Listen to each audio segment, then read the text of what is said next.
Bueno, yo creo que ya no tengo que introducirme, ¿verdad? Pero yo creo que sí tengo que darle las gracias primero al Señor, ¿verdad? Por la oportunidad de poder compartir la palabra a los pastores, por el privilegio de también estar acá.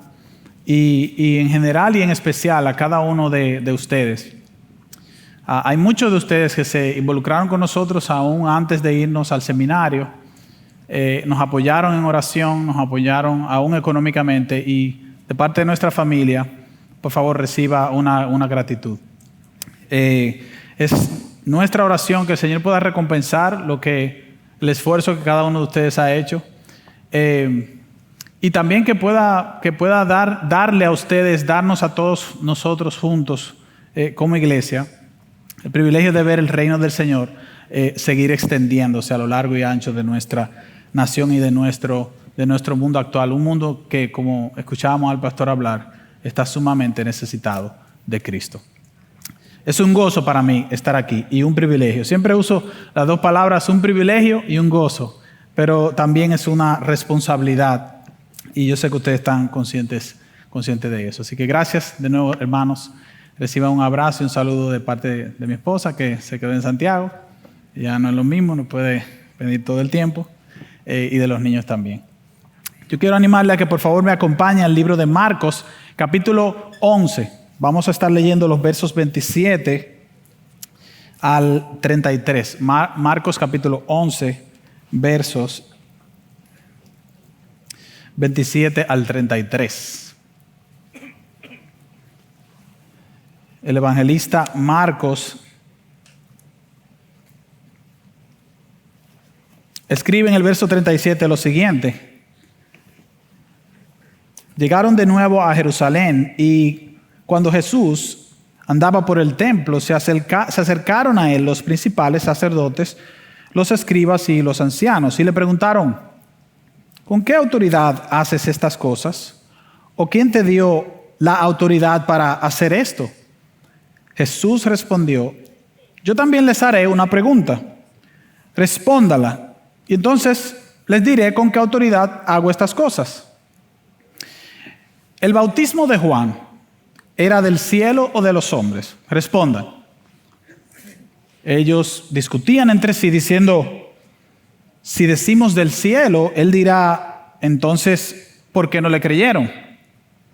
Pero si decimos de los hombres, pero temían a la multitud, porque todos consideraban que Juan verdaderamente había sido un profeta. Respondiendo a Jesús, dijeron: no sabemos. Jesús les dijo: tampoco yo les diré con qué autoridad hago estas cosas. Acompáñenme a orar al Señor y presentar este tiempo. Padre, hemos estado orando por el reino, orando por las condiciones de nuestra nación y nuestro mundo. Hemos estado regocijándonos por tu obra en medio nuestro. Es mi oración que tú nos concedas una vez más que por medio de esta reflexión podamos ser edificados y aún preparados para el tiempo de la Santa Cena. Háblanos, Señor, de manera especial, te lo pedimos en el nombre de Jesús. Amén. Bueno, algunos de ustedes saben que antes de irnos al seminario, nos fuimos al final del 2021, yo trabajaba como auditor. Y yo quiero decir algo especial desde el punto de vista del auditor, ¿okay? Yo sé que algunos de ustedes han sido auditados en sus empresas, ¿verdad? O como empleado, así que no se me adelante. Escuche la perspectiva en carne propia de un auditor. Yo creo que una de las profesiones que más se parece a la vida del cristiano es la de un auditor. ¿Por qué lo digo? Bueno, porque la primera vez que tú llegas a la oficina a auditar a un área, un departamento, en una empresa particular, pues la gente te recibe con mucho amor, ¿verdad? La segunda semana ya empieza el recelo y ya no te están mirando mucho la cara. Cuando tú entregas el reporte al final de la auditoría, es probable que ya ni siquiera te saluden cuando vayas caminando por el pasillo. Entonces eso me hace recordar a la vida cristiana, porque en ocasiones, y aún en la historia lo hemos visto, que el creyente ha tenido que padecer por causa de su fe. Y eso a veces pasa con el auditor. Él tiene que padecer por causa de su realidad. Ese es su trabajo. Ahora, hay una particularidad que tiene el auditor, y yo diría es una especie de marca distintiva. Y es que él trabaja con una autoridad delegada. Es decir, su labor cuando él llega a un área determinada de una empresa a hacer un examen, a hacer una revisión, a hacer una auditoría, como se le llama, él lo está haciendo en esa área porque él tiene una autoridad que ha recibido del consejo de administración, de los dueños, de los jefes, etc. Entonces, su tarea es que una vez termina su reporte, no importa cuál es el nombre del cargo del director del área o el dueño del área. Puede ser un gerente, un supervisor, un director, puede ser un vicepresidente. Sobre la base de esa autoridad recibida, él entonces exige que esta persona y el resto del área se sujete a las políticas, a los procedimientos y a las normas establecidas en la organización. No es similar, hermanos, en la vida cristiana, guardando obviamente las distancias. Cada uno de nosotros rinde cuentas al auditor de auditores, que es Cristo. Y Él, y esta es la diferencia, obviamente, no tiene una autoridad delegada meramente. Él tiene toda la autoridad. ¿Amén?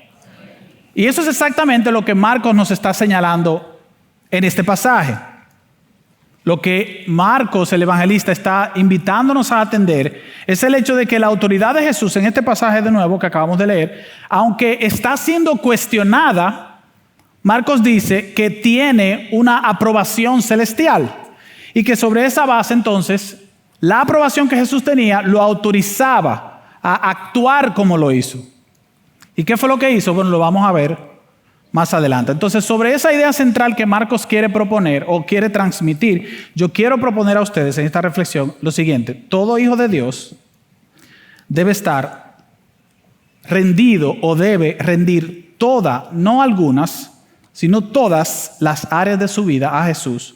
¿Por qué? Porque su autoridad, la autoridad de Jesús, posee la aprobación divina. Es sencillo, todo hijo de Dios debe rendir todas las áreas de su vida a Jesús, porque su autoridad, la autoridad de Jesús, posee la aprobación divina. O sea que el título de esta reflexión es: somete toda tu vida a la autoridad de Jesús. Es mi oración que cada persona en este auditorio sea incentivada a obedecer al Señor. Ahora, ¿qué notamos en esta escena? Y permítame hacer un breve recuento de lo que acabamos de leer.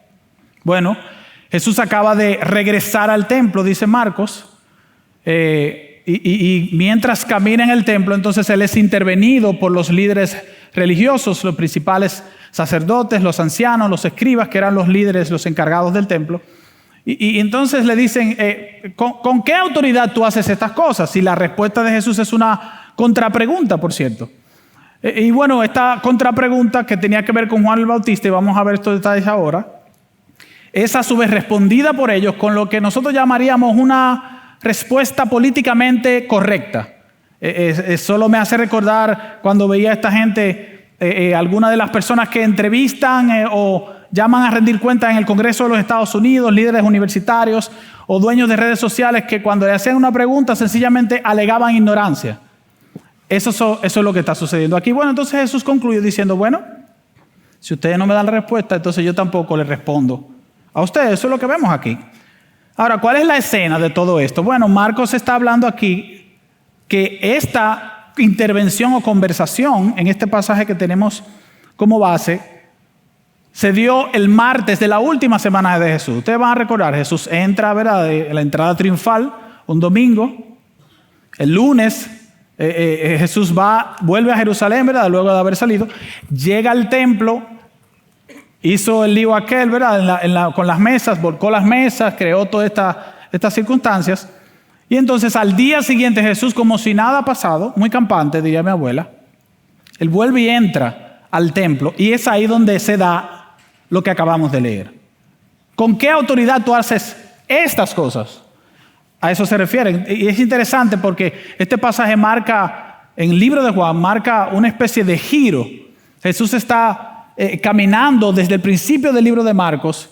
Es casi como, yo siempre pienso en Marcos como una especie de encargado de redes sociales que va tuiteando lo que Jesús hacía. Siempre son historias cortas, una detrás de otra, pero siempre muestran a un Jesús caminando como lo hace un capitán que va conquistando territorio en forma avasallante, literalmente, y va extendiendo el reino que representa su propio ejército, en este caso el reino de los cielos. Pero aquí las cosas empiezan a cambiar. De aquí en adelante ya el sufrimiento comienza a verse, el conflicto comienza a darse, y ustedes saben que Jesús termina crucificado. Entonces Marcos está tratando de mostrar a lo largo de todo su evangelio, por un lado, quién es Jesús, ¿verdad? Su identidad, y por otro lado, cómo Él llega a ser rey. Pero volviendo a nuestro pasaje, es muy claro que usted, y yo sé que simplemente mirar el texto nos va a confirmar que la palabra clave en esta sección es el término autoridad. Es el término autoridad. Entonces, ¿qué yo quiero hacer ahora? Bueno, primero yo quiero definir a qué me voy a referir con la palabra autoridad, porque la vamos a escuchar varias veces. Y es esto. Autoridad no es otra cosa que la prerrogativa o el derecho de establecer leyes, tomar decisiones, dar órdenes y exigir obediencia. En nuestro caso, se refiere a el derecho o el poder que Dios tiene para establecer leyes, tomar decisiones, dar órdenes y exigir obediencia. Entonces, sobre esa base, yo quiero proveer entonces 4 exhortaciones que nos van a permitir, obviamente, hacer alguna reflexión y que, como mencioné, creo que nos pueden servir para prepararnos para el tiempo de la Santa Cena. Entonces, esta es mi primera exhortación sacada de este texto. Somete todas las áreas de tu vida a la autoridad de Jesús, aunque otros líderes religiosos no lo hagan. ¿Qué sucede aquí? Bueno, lo que vemos en los versos 27 y 28 es la pregunta de los líderes religiosos, ¿verdad? ¿Con qué autoridad haces estas cosas? ¿O quién te dio la autoridad para hacer esto? Es muy evidente que estos líderes del templo estaban molestos. Bueno, es obvio. Ellos miraron su tabla de inversiones y a principios de la mañana y se dieron cuenta que había un problema económico. ¿Por qué? Porque el día anterior Jesús había volcado todas las mesas y ni siquiera dejaba entrar a la gente para que siguieran vendiendo. Entonces, es muy evidente que para ellos su liderazgo estaba siendo amenazado. El detalle importante aquí es que Marcos presenta un contraste. Y es interesante notar que el evangelista, muestra que aunque ellos cuestionaron a Jesús, el Padre confirmó la autoridad de Jesús. Y eso lo podemos ver en el bautismo de Jesús y en la transfiguración de Jesús. Noten el verso 10 y 11 del capítulo 1. Enseguida, dice Marcos, al salir del agua, vio los cielos abiertos y al Espíritu que descendía sobre él como paloma.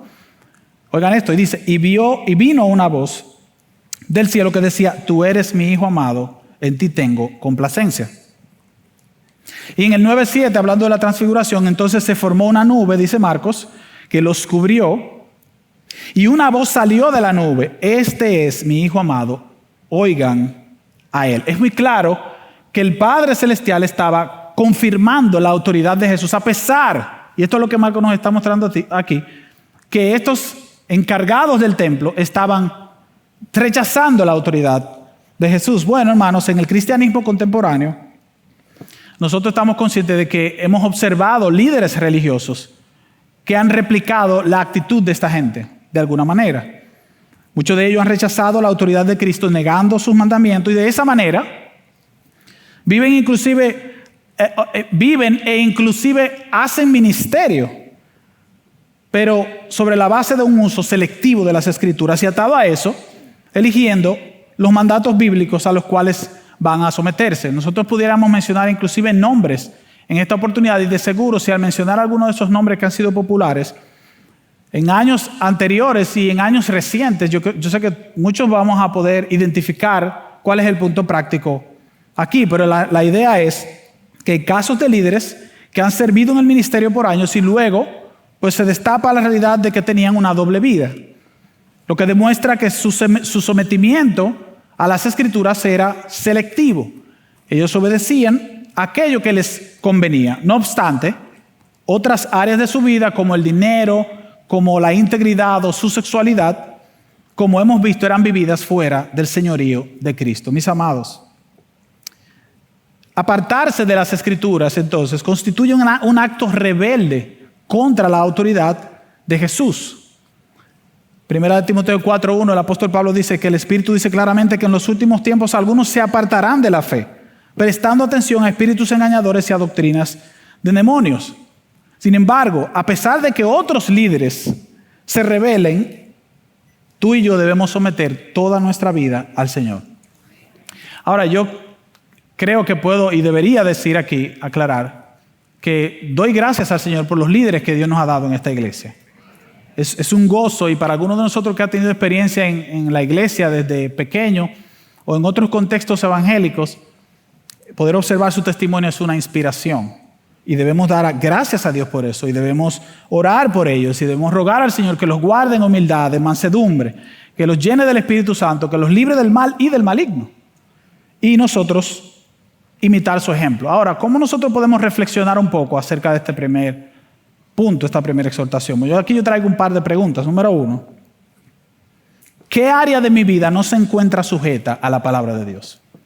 Acabo de mencionar que como estos líderes religiosos, nosotros podemos contar también malos ejemplos en la época contemporánea. Y el llamado es obviamente a no imitar esos malos ejemplos. Y esos son malos ejemplos porque vivían una doble vida, lo que a su vez implica que se sujetaban a las Escrituras en algunas cosas y en otras no se sujetaban. Entonces ese es el tema que debemos tú y yo evitar. Por eso la pregunta, ¿qué área de mi vida, de nuestra vida, no se encuentra sujeta a la palabra de Dios? ¿Será el entretenimiento? ¿O manejo financiero, nuestra crianza, nuestro matrimonio, nuestras relaciones en general? ¿O cuáles son las zonas de nuestros corazones cuya dirección nosotros debemos de ceder a Cristo? Yo recuerdo que en el año 2000, más o menos, sí, año 2000, yo jugaba pelota, como todo típico dominicano, ustedes saben. Y estábamos en medio de un torneo muy importante. Allá en este tiempo le llamaban el torneo del distrito. Y estábamos en el Olímpico en medio de las finales. Entonces imagínense, fue candente, ¿no? La pelea y la batalla entre los dos equipos fue interesante. Y en una oportunidad me toca batear, y ustedes saben, ¿no? En esa época uno quiere brillar, ¿saben? Uno quiere salir en la prensa. Pero yo recuerdo que el coach de tercera, que es el que da las señales, me estaba marcando otra cosa que no era lo que yo quería. Yo había observado que inclusive el capitán del equipo, no hacía caso a las señalizaciones del coach, que era la misma del manager. Sin embargo, yo tuve que aprender a someterme a sus señales. ¿Por qué? Porque el manager y el coach son los que establecen las reglas de juego. Hermanos, independientemente de a quién veamos a nuestro alrededor estar viviendo fuera de la autoridad de Cristo y en desobediencia, tú y yo estamos llamados a someternos a las reglas de juego que Cristo ha establecido. Así que esta es mi segunda exhortación, aparte de tratar de entender que no debemos imitar a otros líderes religiosos, cualesquiera que sean, que no se someten como esta gente que vemos en este pasaje, o que tienen áreas que no han sido sometidas a los pies de Cristo. Así que mi segunda exhortación es esta. Somete tu vida a la autoridad de Jesús a pesar de que tu generación te considere de segunda categoría. Noten la respuesta de Jesús aquí, es una contrapregunta.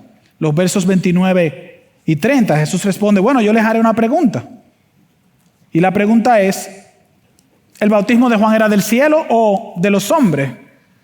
Obviamente Jesús está invitándolos a ellos a evaluar, a reconocer que Juan el Bautista, ¿verdad?, quien dio entrada a Jesús en su ministerio, ¿verdad?, era un hombre que había sido delegado por el tercer cielo. Tenía la bendición de Dios, tenía la guía de Dios. Así que Jesús invita a que ellos lo evalúen. Pero ¿qué pasa? Los líderes judíos rechazaron y no creyeron en que Juan era un hombre de Dios. Ustedes pueden ver en el texto, lo acabamos de leer, ¿cierto? Ellos discutieron, bueno, ¿qué decimos, señores? ¿Qué hacemos? ¿Qué hacemos? Dígame. Bueno, pero si decimos que era del cielo, entonces él nos va a decir, ¿por qué no le creyeron? Y si, oigan lo que vamos a hacer. Vamos a llevarnos de lo que es políticamente correcto y acabemos esto aquí. Aleguemos ignorancia. Sin embargo, el mismo Marcos, en el capítulo 1, de hecho, en los versos 1 al 4, nos deja ver con mucha claridad que Juan era un hombre que tenía autoridad divina. De hecho, Marcos apela a la profecía dada por Isaías en el Antiguo Testamento para identificar a Juan como aquel que Dios envió a preparar el camino para Cristo. Juan poseía entonces una autoridad que venía del cielo. Sin embargo, esta gente no lo vieron como algo o alguien que era realmente importante. Ese es el punto. Vieron a este individuo con ropa, usted sabe cómo venía Juan, ¿verdad? Ropa de campo, comía miel y estas cosas. Era un hombre extraño, esa es la realidad. Pero dijeron, no, este hombre no tiene importancia. Desafortunadamente, hoy en día, algunos que son hijos de Dios son considerados, o los hijos de Dios, yo diría en general, son considerados de segunda categoría, inferiores, no importantes, como estos líderes consideraban a Juan. Ustedes saben, estamos en Santiago con este proyecto de la plantación de iglesias y bueno, yo he estado en los últimos años leyendo, tomando cursos y hablando con gente que puede orientarme al respecto. Y una de las cosas, de los consejos comunes que mucha gente me ha dado es, luego cuando tú llegues a una comunidad a plantar una iglesia, no pienses que llegó la última Coca-Cola del desierto. Las comunidades no esperan o no ven, generalmente, no ven a alguien que viene a plantar una iglesia en su comunidad como el salvador de la comunidad. De hecho, a veces lo ven como alguien que va a traer aspectos negativos a la comunidad. ¿Cuál ha sido el llamado para mí? Bueno, yo necesito ajustar mis expectativas a la realidad. Es una realidad que vivimos como creyentes en general. De hecho, mientras meditaba en esto, recordaba las palabras de Pablo cuando él decía a los corintios, pues consideren, hermanos, su llamamiento. No hubo muchos sabios conforme a la carne, ni muchos poderosos, ni muchos nobles, sino que Dios ha escogido lo necio del mundo para avergonzar a los sabios. Dios ha escogido lo débil del mundo para avergonzar lo que es fuerte. También Dios ha escogido lo vil y despreciado del mundo, lo que no es, para anular lo que es. Y termina diciendo para que nadie se jacte delante de Dios. Sin duda alguna es muy claro que somos importantes para Dios, ¿cierto? Pero noten que Pablo califica a estos hermanos diciendo, ustedes no eran gente importante. Y eso es muy similar a lo que estamos hablando aquí. El mundo no necesariamente nos ve como alguien que van a traer valor a la sociedad, aunque sabemos que tenemos la verdad del Evangelio y podemos agregar valor cuando proclamamos el Evangelio, porque trae libertad, porque Cristo reina en el corazón y demás. Pero el punto es que aunque no seamos relevantes para el mundo, permítame repetir eso, nosotros somos relevantes para Dios. Así que independientemente de la opinión de la sociedad acerca de nosotros, seamos dóciles a la guía del Señor que encontramos en su palabra para cada área de nuestra vida.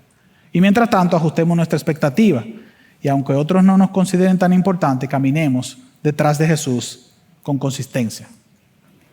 En tercer lugar, no solo somos llamados a someternos a la autoridad de Jesús independientemente de lo que otros líderes religiosos hagan, también somos llamados a someternos en todas las áreas de nuestra vida a la autoridad de Cristo, aunque nosotros perdamos aún nuestra reputación ante los hombres. Miren la respuesta de los líderes religiosos en los versos 31 al 33. Como ya he mencionado, fue una respuesta totalmente política.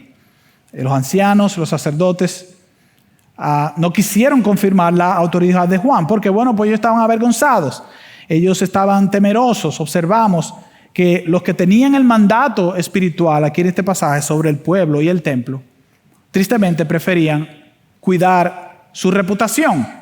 El texto en el verso 32 nos da la razón de eso. El texto dice, tenían miedo del pueblo, pues todos sostenían que Juan era realmente un profeta. ¿Miedo a qué? Miedo a perder su reputación.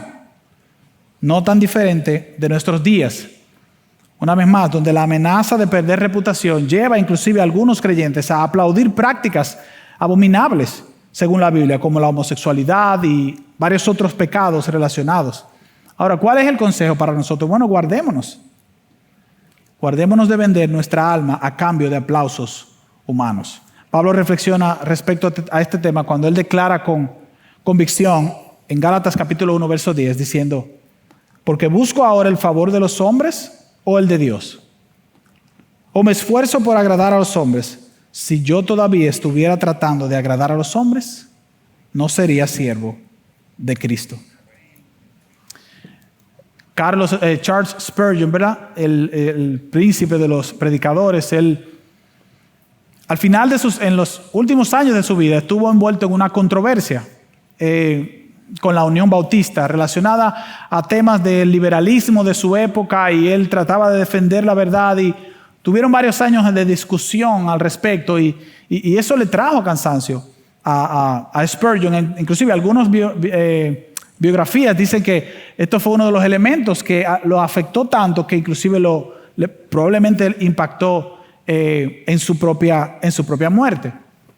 Pero una fuente analiza su actitud ante este conflicto y dice lo siguiente. Hablando de Spurgeon, él dice: Spurgeon estaba cansado, desanimado y desilusionado, pero también tranquilo, resuelto y seguro. Había tomado partido por la verdad y se sentía seguro de que podría soportar cualquier oposición que viniera, confiado en el conocimiento de que contaba con la aprobación de Dios. Fin de la cita. Este pastor no estaba preocupado por su notoriedad o su reputación. Hermanos, si tú y yo estamos llamados a replicar eso mismo. Nosotros necesitamos someter nuestra vida, y eso incluye nuestra tarea de proclamar la verdad, a la autoridad de nuestro maestro. Nosotros sabemos que van a venir traiciones, que van a venir malentendidos, que van a aparecer burlas, que algunos van a restarle importancia a tu trabajo, a tu carácter, a tu tarea de proclamar el evangelio. Sin embargo, el llamado es a que nosotros, a pesar de eso, podamos rendir todas las áreas de nuestra vida a la autoridad de Cristo. Sin olvidar, como decía un pastor que falleció en el siglo recientemente pasado, ¿por qué esperamos ser tratados mejor en este mundo que lo que fue Jesús? Así que, amados, rindamos todas las áreas de nuestra vida al señorío de Cristo, aunque tú pierdas tu reputación ante los hombres. Finalmente, no solo estamos llamados a entregar cada área de nuestra vida al Señor y su autoridad y su señorío, aunque veamos a otra gente teniendo un mal ejemplo, o aunque perdamos nuestra reputación o el mundo nos considere menos importante. Esta es mi última exhortación. Pongamos cada centímetro de nuestra existencia como hombre o mujer de Dios bajo Cristo, porque Él posee toda la autoridad. Bueno, la contradispuesta de Jesús es: yo tampoco le voy a dar a ustedes la respuesta, ¿no? Recuerden que ellos le preguntaron: ¿con qué autoridad tú haces estas cosas? ¿Quién te autorizó, verdad? ¿Quién te dio la aprobación? ¿Cuáles son tus rangos para venir aquí y armar este desorden en el templo? Y poner en riesgo nuestra reputación, poner en riesgo nuestra economía, poner en riesgo el liderazgo que tenemos aquí. Jesús responde invitándolos, y aquí estoy haciendo un recuento, a evaluar la autoridad de Juan, porque al final del día, quien estaba detrás de Juan, autorizando a Juan, es el mismo que me está autorizando. Eso es lo que Jesús está diciendo. Y obviamente ellos, como mencioné, dan esta respuesta política, niegan, ¿verdad? O informan que ellos no saben cuál es la respuesta. Entonces Jesús dice: yo tampoco le voy a responder. Porque, bueno, la respuesta era obvia, ¿cierto? Dios estaba detrás de Juan y Dios estaba detrás de Cristo. Ahora, ¿qué es lo que está sucediendo aquí? Bueno, esta gente se había determinado en negar la autoridad de Jesús a toda costa. Y no solo eso, ellos ya habían sido juzgados. Si usted revisa el capítulo 12, los versos 1 al 12, Jesús usa una parábola inmediatamente después de esta sección, en la que lo que Él hace es declararles a ellos que por causa de su incredulidad ellos estaban juzgados. Esos líderes espirituales rechazaron la aprobación celestial, una vez más, de estos dos hombres. Sin embargo, es interesante notar a Marco cómo él provee pruebas específicas para que sus destinatarios originales, y tú y yo, de hecho, nos convenzamos de la prueba sustancial de la autoridad de Jesús. Escucha esto. Marcos habla de la autoridad de Jesús en 1, 22 y 27, acerca de su enseñanza. Y Marcos dice que él enseñaba como alguien que tenía autoridad. Marcos muestra la autoridad de Jesús mediante el perdón de pecados en 2:10, mediante la expulsión de demonios en 3:15. Marcos dice en el capítulo 6, verso 7, que Jesús delegó su autoridad a los propios discípulos. Sin embargo, estas personas ignoraron lo que el mismo Jesús dijo cuando Él expresó no solo todas estas evidencias, sino también lo que el mismo Jesús dijo cuando expresó: ¿no han leído esta escritura? La piedra que desecharon los constructores ha venido a ser la piedra angular. Esto ha hecho el Señor y es admirable a nuestros ojos. Capítulo 12, versos 10 al 11. Pero permítame darle un poquito más de evidencia de que Jesús posee toda la autoridad. Y aquí estoy tomando una reflexión de Sinclair Ferguson, uno de los predicadores, de hecho, que estará aquí en la iglesia, como el pastor mencionó. Ferguson habla tratando de hacernos entender el panorama completo de este capítulo, dice que podemos observar claramente que Jesús entra con autoridad en Jerusalén como el Mesías, los versos 1 al 11 del mismo capítulo 11.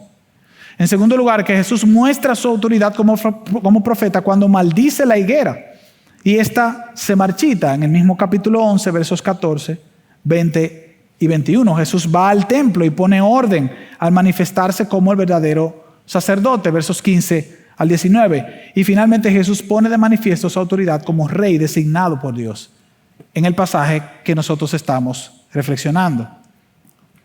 Todos nosotros conocemos la Gran Comisión y el pastor hablaba un poquito de eso mientras orábamos. Que dice, ¿verdad? Vayan y hagan discípulos a todas las naciones, bautizándolos en el nombre del Padre, del Hijo y del Espíritu Santo. El bautismo, ¿verdad? Una de las dos ordenanzas y la otra la vamos a celebrar en unos momentos. Pero es interesante observar que la edificación, que es la extensión del reino de los cielos por medio de la proclamación del Evangelio, tiene un fundamento.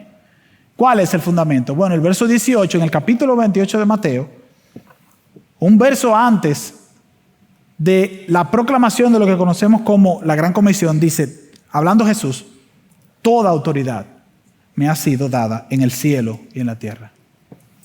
¿Por qué salimos a compartir el Evangelio? ¿Por qué Daisy se traslada a Colombia o los pastores salen del país? ¿Por qué algunos de nosotros prefiere ir a otros lugares a plantar una iglesia? Por lo que dice el texto.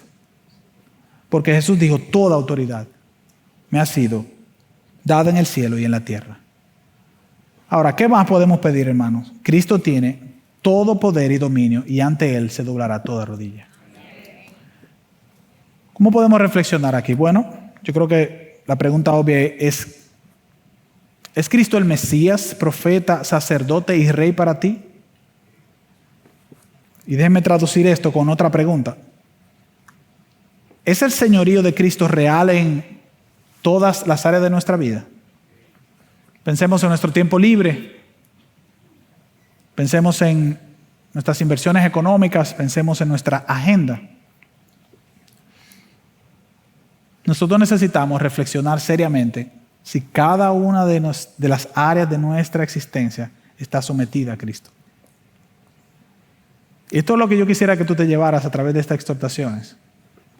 Nosotros somos llamados en general a someternos a la autoridad de Cristo. ¿Y cuál es ese llamado, mis hermanos? Una vida de obediencia. Así que otra vez la pregunta es, ¿qué tan obedientes estamos siendo? ¿Y cuáles áreas de nuestra vida no están tan sometidas a la palabra de Dios, el señorío de Cristo, como debieran? Yo quiero animarte a que en la medida en que se desarrolla el resto de este tiempo, en la medida en que vamos a participar de la cena, aún después del servicio, cuando te dirijas a tu casa o cuando llegues a tu casa y puedas orar previo a descansar, yo quiero animarte a que te hagas esa pregunta. ¿Cuál es el área de mi vida? ¿Cuáles son las áreas de mi vida que yo necesito ceder para que Cristo realmente gobierne?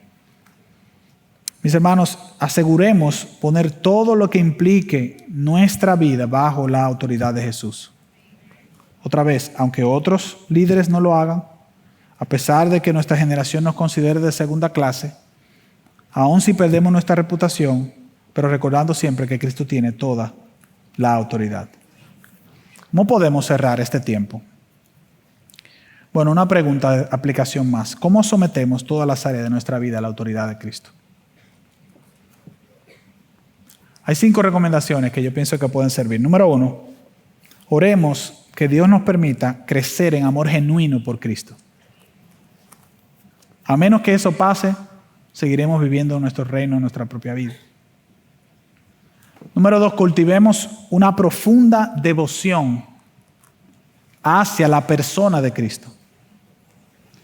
Número 3, hagamos un compromiso de conocer las Escrituras.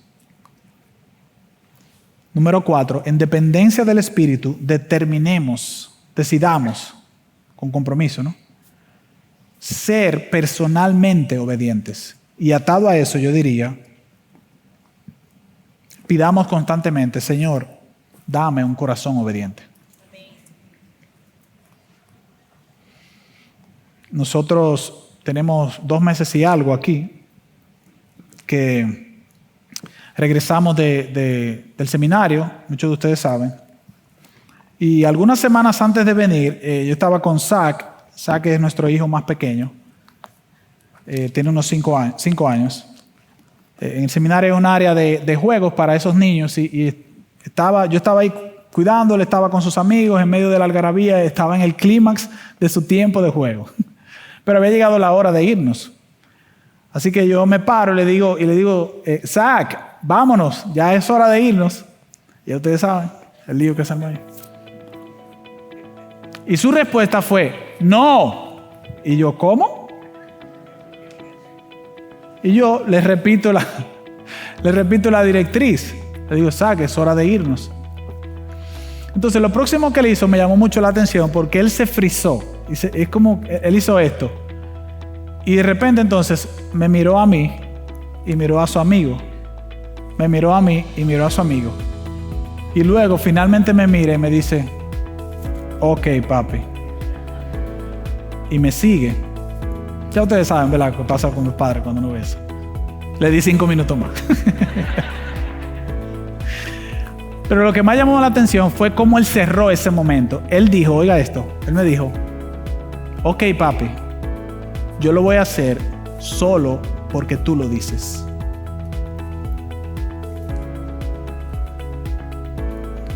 Mis hermanos, esa es exactamente la reacción que tú y yo necesitamos tener. Tú y yo debemos someter todas las áreas de nuestra vida a Cristo solo porque Él lo dice. Que Dios nos ayude.